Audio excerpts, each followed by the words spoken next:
Ďalší volebný podvod Fica a Pellegriniho. Lacnejšie ceny energií nebudú.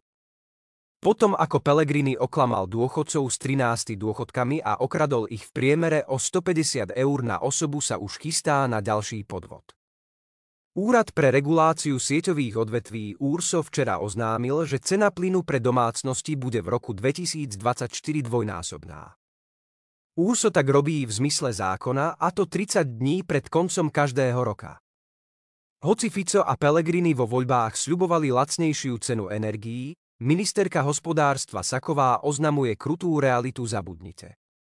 Z Pellegriniho sa stáva sľubotechna, Fico sa vyhráža zo zákona nezávislému úradu, a to ešte obaja môžu ďakovať Matovičovi, že musia riešiť iba ceny plynu. Pripomeňme si, čo sa dialo minulý rok a kto na tom vytlkal politický kapitál.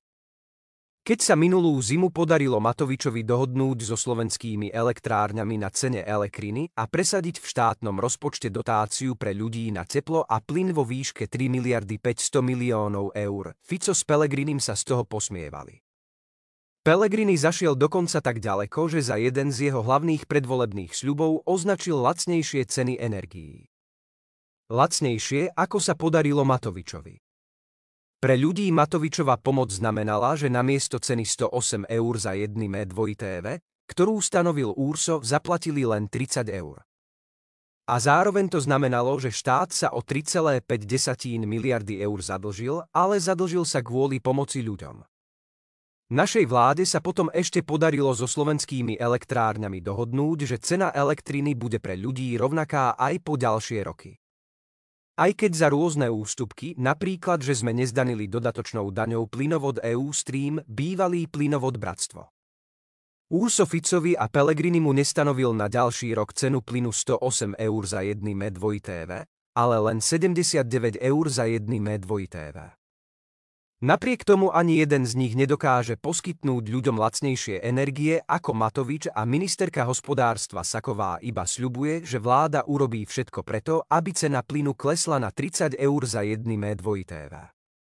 Teda presne na sumu, ktorú platili, keď im vládol Matovič a Heger.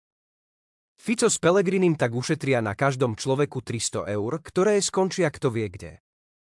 Fico a Pellegrini teda potom, ako našli v údajne rozvrátenom rozpočte 440 miliónov eur na pomoc dôchodcom, chcú nájsť ďalšie 100 milióny na dotácie na zníženie cien energií.